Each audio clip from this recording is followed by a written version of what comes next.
Good evening friends.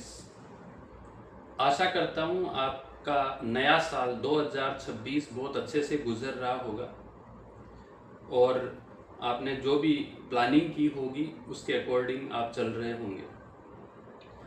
आज आपको मैं इस वीडियो के माध्यम से थर्सडे 15 जनवरी 2026 को एक इम्पोर्टेंट रूलिंग आई है सुप्रीम कोर्ट की टाइगर्स ग्लोबल के केस में। बहुत ही इंटरेस्टिंग है, तो मैंने सोचा कि आपसे थोड़ा सा इसके बारे में चर्चा करता हूँ। अगर आपने कभी भी पढ़ा होगा कि सब्सटेंस ओवर फॉर्म और गार के बारे में, तो ये रूलिंग आपके लिए बहुत बहुत इम्पोर्टेंट है, एक्सेलेंट एग्जाम्पल है। लेकिन ये काफ़ी सारे इन्वेस्टर्स और जो कंपनियां जहां फॉरेन के इन्वेस्टर्स है और जिन्होंने इंडियन कंपनीज में इन्वेस्ट किया हुआ है, उनके लिए एक बहुत ही सोचने लायक एक ये विषय भी बन गया है। तो आइए सबसे पहले बताते हैं कि ये इस रूलिंग में सुप्रीम कोर्ट में हुआ क्या। दोस्तों, आपको ध्यान होगा टाइगर्स ग्लोबल जो एक इन्वेस्टर्स हैं, उन्होंने फ्लिपकार्ट में पहले इन्वेस्ट किया था 2017 से पहले, और उन्होंने एग्जिट मोड में मॉरिशस का रूट करके और वॉलमार्ट को उसके शेयर सेल किए थे करीब 14,500 करोड़ रुपए के। बहुत बड़ा अमाउंट है। और उन्होंने ट्रीटी का बेनिफिट लिया था। तो इंडिया मॉरिशस ट्रीटी में उनके पास में वैलिड टीआरसी था और उनको ट्रीटी का बेनिफिट दे दिया गया। और क्योंकि ट्रांजैक्शन 2017 से पहले था, मतलब एक्विजिशन, तो इसके कारण से 2017 से पहले के जो भी आपके इन्वेस्टमेंट थे वो ट्रीटी के अकॉर्डिंग केवल और केवल मॉरिशस में ही टैक्सेबल हो सकता है और मॉरिशस में कैपिटल गेन टैक्स नहीं है। तो काफी सारे इन्वेस्टर्स इस रूट को काम में ले रहे थे। तो डिपार्टमेंट ने हालांकि एडिशन किया था, लेकिन हाई कोर्ट के लेवल तक उनको उसमें एग्जम्पशन मिल गया और ट्रीटी का बेनिफिट दे दिया गया। सब आराम से इस ट्रांजेक्शन को सोचा कि ये ट्रांजेक्शन कंप्लीट हो गया। जब डिपार्टमेंट ने फर्दर उसमें अपील किया, सुप्रीम कोर्ट में गए, तो सुप्रीम कोर्ट ने बहुत ही आश्चर्यजनक तरीके से दो महत्वपूर्ण उसके अंदर पॉइंट आउट जो किया है इस पूरी रूलिंग में।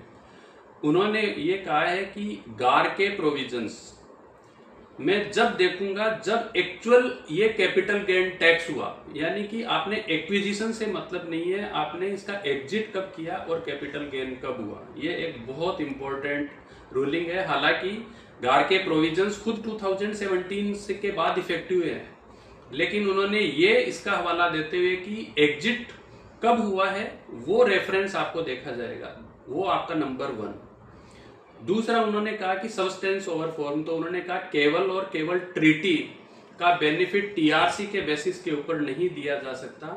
अगर ये ओवरऑल ट्रांजैक्शन केवल टैक्स बेनिफिट के लिए किया गया है तो वहां आपका टीआरसी के ऊपर उसको ओवररूल किया जाएगा। तो आपका ये एक्सीलेंट एग्जांपल हो गया सब्सटेंस ओवर फॉर्म।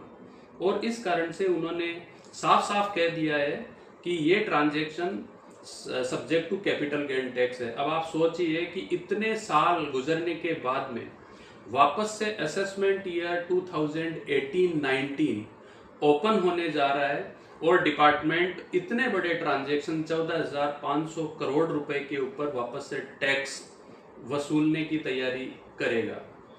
तो दोस्तों, ये न केवल इस कंपनी का, बाकी सारे इन्वेस्टर्स जिन्होंने पहले कभी इंडियन कंपनीज के शेयर्स एक्वायर किए हुए होंगे और भले ही उन्होंने बाद में उनमें एग्जिट किया होगा, लेकिन उनके लिए ये बिल्कुल चिंता का विषय है। और आगे के ट्रांजैक्शंस के लिए भी ये बहुत ही महत्वपूर्ण हो गया कि अब केवल और केवल टीआरसी के बेसिस के ऊपर आपको ट्रीटी नहीं मिलेगी, आपको सब्सटेंस ओवर फॉर्म भी देखना पड़ेगा। तो ट्रांजैक्शन में कितना जेन्युइननेस है और वो ट्रांजैक्शन क्या आप केवल टैक्स बेनिफिट के लिए कर रहे हैं, ये सब चीजें अब आपको स्ट्रक्चरिंग के टाइम पर सोचनी पड़ेगी। बहुत ही महत्वपूर्ण ये रूलिंग है। आगे देखते हैं इसमें क्या डेवलपमेंट होते हैं। आपकी इसमें और कोई राय हो या आपका कोई उसमें इनपुट हो तो आप जरूर कमेंट कीजिए। आपको ट्रेटी से रिलेटेड या इस पूरे ट्रांजैक्शन को अगर डिटेल में समझना है तो भी आप कमेंट कर सकते हैं। मैं फिर से दूसरा वीडियो इसी के सब्जेक्ट के ऊपर फिर से बना दूंगा। धन्यवाद।